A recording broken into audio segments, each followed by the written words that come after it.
Hello there. Welcome back to Shits and Giggles, where we stand on a phrasage. If Grandma had balls, she'd be Grandpa. And if a Woody Woodpecker had wooden balls, he'd be in trouble. Let us suppose. If you're tuning into what's going on in America, it's pretty clear at the mainstream media and some of the independent media. Joe Kent, the whistleblower from counterterrorism, has been a main topic of discussion, which is good. His main issue was that he was resigning because Iran was not an imminent threat, and there was no reason for us to go to war. Okay. But what I'd like to talk to you about, the supposition. Joe Kent also said that the assassination of Charlie Kirk, that when they proceeded to get more information with the FBI regarding the investigation, that they had blocked further investigation in the FBI. So it's been a topic of discussion. But I think what is more, maybe if we go in a little bit more depth, of the compartmentalization of government, especially the FBI and Homeland Security. We may know a little bit more than Joe Kent, not because he's not astute, not because he didn't know his job, because the nature of compartmentalization in the government kind of blocks certain maybe observations that he may not have had. And what is this observation? That perhaps it was not the FBI, the organization, that was blocking or did not want to proceed with the investigation, but perhaps it was the INFRAGARD, the private side of the public-private partnership, and the Citizen Corps. And I'll put up a chart and you'll see some of the breakdowns. Part of presidential, I believe it was Presidential Directive 51, going back to the Bush administration. So it seems very clear that there are people who have not been, that are not representatives of the government, or even hired as representatives, or maybe not, and not even employees of the FBI, that through the INFRAGARD and Citizen Corps have access to the powers in the corridors of the FBI, intelligence, and CIA. So let me just throw this out there as part of a supposition, right? Suppose there were bad apples, a few bad apples, that for some reason wanted to eliminate Charlie Kirk, right?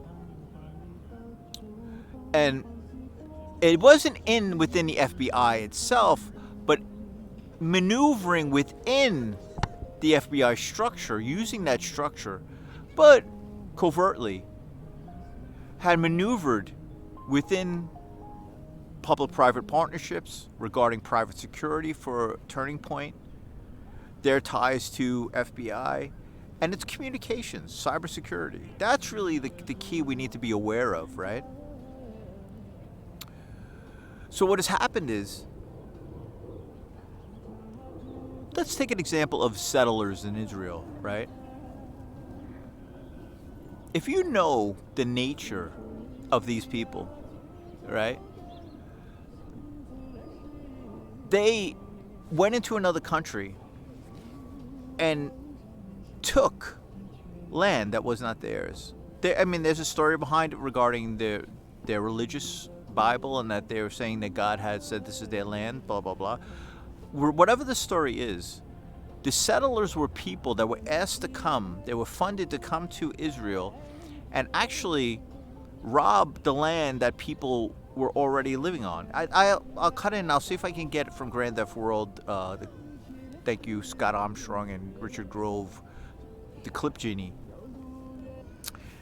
Of some of the instances of settlers just basically walking into homes of Palestinians and putting fences around the home someone lives and just kicking them out of their houses because they're armed, right? I mean, one settler went into someone's home, took it over, and the older woman said, "You're robbing my home." He said, "Well, if I don't do it, someone else will." So now, I'm not saying this is what it is. I'm saying this could be an example of the people, right? You have people like that, right? That have become very successful and have money and power behind them in Israel. In fact, we're giving them billions of dollars, right? We're giving Israel billions of dollars to defend themselves. And that means we're giving these people who are settlers billions of dollars. So they can have money, and like say, the Israeli 8200, right, is an intelligence agency within Israel. Their alumni are handpicked to be the CEOs of all the startup cybersecurity companies in the United States. Over 5 years ago, there was 400 in New York City alone, right? Now, say these people, I'm not saying they do, I'm saying let us suppose that these people have the attitude of that Israeli settler that went into that person's home and said, well, if I don't take it, someone else will. Now, say Charlie Kirk, who became clear, who was getting funding for pro-Israel lobbyists, it is very clear that there was pushback to Charlie Kirk because he started pulling away from the support of Israel. Netanyahu had invited him to Israel and to participate, and actually wanted to fund. They were going to give Turning Point USA, I believe it was $140 million, as part of the support of Israel, inviting him to Israel to participate in that situation. And Charlie Kirk had denied the money and was no longer in support of Israel. And it's very clear. I'm not saying this is what has happened, but say there are settlers that want to run around Israel with machine guns and kill Palestinians at will, that have this mentality, are in America and have access and have bought their way into INFRAGARD. They have their independent businesses, they have access to the INFRAGARD, and they have their own INFRAGARD units all over the United States of America. And say some of them, they do cybersecurity, so they're working for Turning Point USA. So it's not the FBI, right, that may have participated in, but the INFRAGARD is a branch of the FBI through the fusion centers of Homeland Security. So there's private elements, and really it could be looked at as legalized espionage. Because if you think, what was a spy? A spy was someone that would come into the country, right, going through the right steps of acceptance of green cards, of citizenship, becoming a member of the society. They would get into types of, into the government, and they would rob secrets from the government, right? What a better way to do it than to do it through have a corporation where you control everything.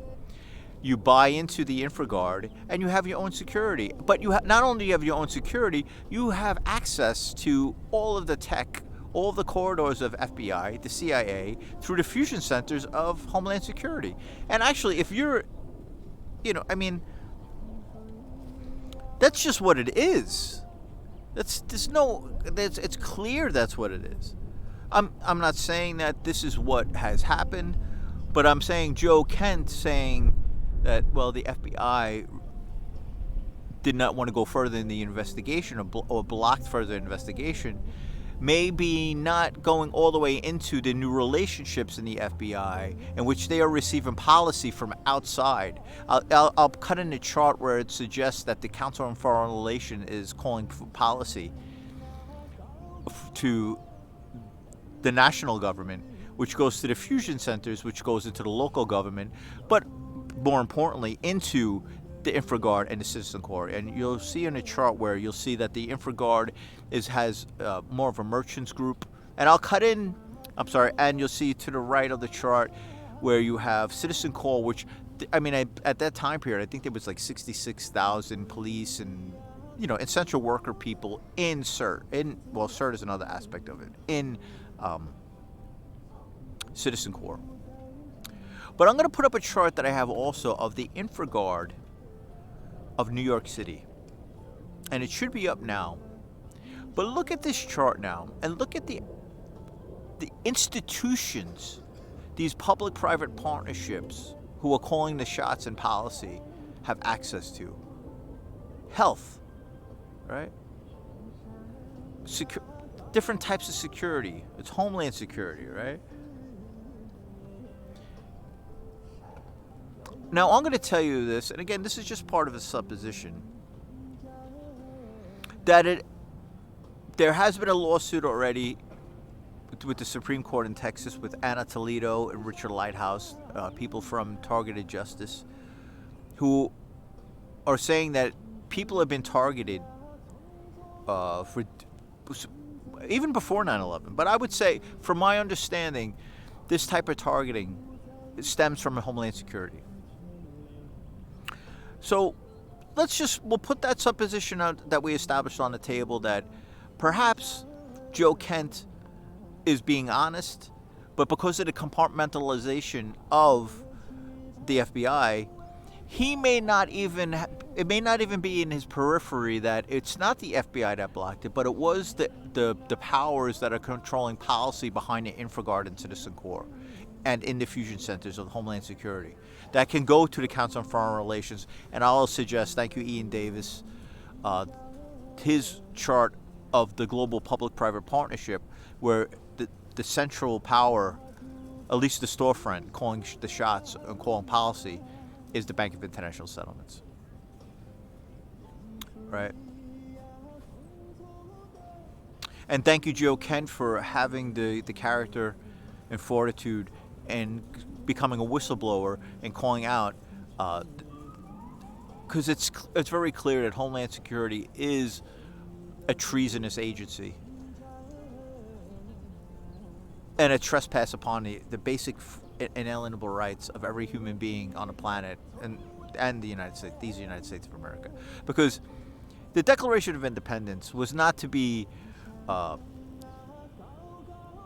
chalk lines painted around we the people as far as inalienable rights. Inalienable rights endowed by the Creator is every human being on the planet. It is not a designated area. But we allowed economic leverage to come into our country through Wall Street, through the central banks, through the corporatization of our society, and obviously through the public-private partnerships that are called security, but are means of muscle for people who have global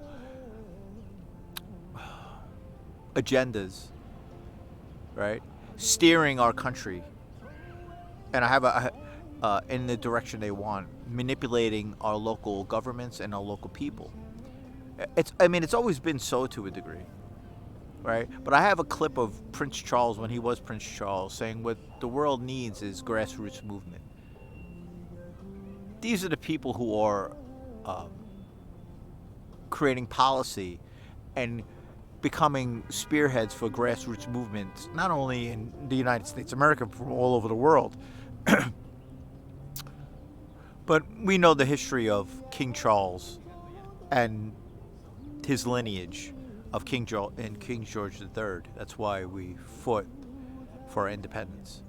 So, the supposition is, suppose Joe Kent is right, and to call out one that, because it's all related in a geopolitical agenda that's at play.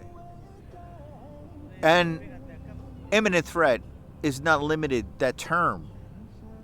It stems from the Bethlehem Doctrine that was behind the Patriot Act. Daniel Bethlehem, the Greater Israel Project, right? Right. The neocons, the plans prior to 9/11 and the Patriot Act, a new century of America, right?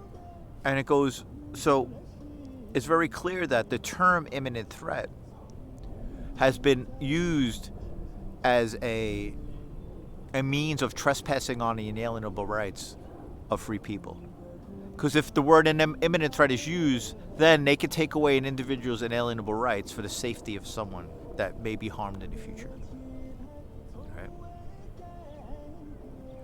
So, Joe Kent saying there was no imminent threat in Iran is even a step away. It's not even using the term imminent threat does not justify an act of aggression. But even the trespass is no longer, they can't even qualify it as an imminent threat anymore because it's gone so far. And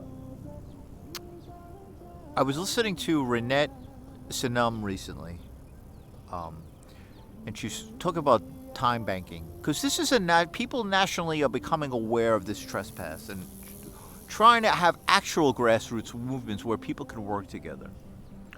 And she talked about the slow walking people into servitude.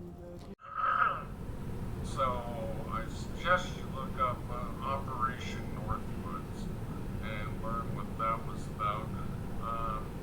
Otherwise, I'm going to have to let you do your own research on what really transpires behind the curtain of the wizard of national security. We knew the world would not be the same. Few people laughed. Few people cried. Most people were silent. I remembered the line from the Hindu scripture, the Bhagavad Gita. Vishnu is trying to persuade the prince that he should do his duty, and to impress him takes on his multi-armed form and says, "Now I am become death, the destroyer of worlds." I suppose we all felt that one way or another. And what is happening is, you would see it in court cases where they could people who had money, corporations could take a small player into court and just drag it out and just bankrupt them, right? Similar things are happening, but at a bigger scale, in which now they're implementing an infrastructure around the world of control. And when local areas and governments seek to stand, like say in the United States of America, stand in their rights, they're simply creating enough disruption so that they can implement this infrastructure of total control. They're not concerned with Iran being an imminent threat. They're not concerned with COVID-19 not actually being a threat. They're not concerned that the Wi-Fi towers can cause damage to the developmental process of young children. That's why there are people like Odette Wilkins of Wired Broadband and Renette Sinum, who's talking on the West Coast about people fighting against the wireless technologies because there's no reason that fiber optic cables cannot give us those services. But people like Odette Wilkins is fighting the fact that there is a national grab of power. I believe it's HR Bill 2289. You have to forgive me my memory. I'm in New York City getting zapped myself here with directed energy weapons. Disruption campaigns for people who are just simply speaking free. But let me put that aside. First Amendment action is a threat. So, is a total power grab in which they state, I'll put up the clip and let it speak for itself, that the local governments will have no say in the implementation of this wireless technology in towers, which are weapons, and it's a weaponized infrastructure of complete control. Okay. So the supposition is, suppose Joe Kent is accurate, saying that the FBI did not proceed with the investigation, all right, of the assassination of Joe Kent. But not because of the FBI, but because the INFRAGARD and the fusion centers and the Homeland Security are taking policy from outside influences that are not representative of the government, may not even be in the United States of America, but have corporations in local areas that can access the INFRAGARD and become a member by paying whatever the fee is to get in as a merchant. But the corporations is simply a front. And whoever has gained access to citizenship in a country and whoever has the money to open up a corporation. Take care.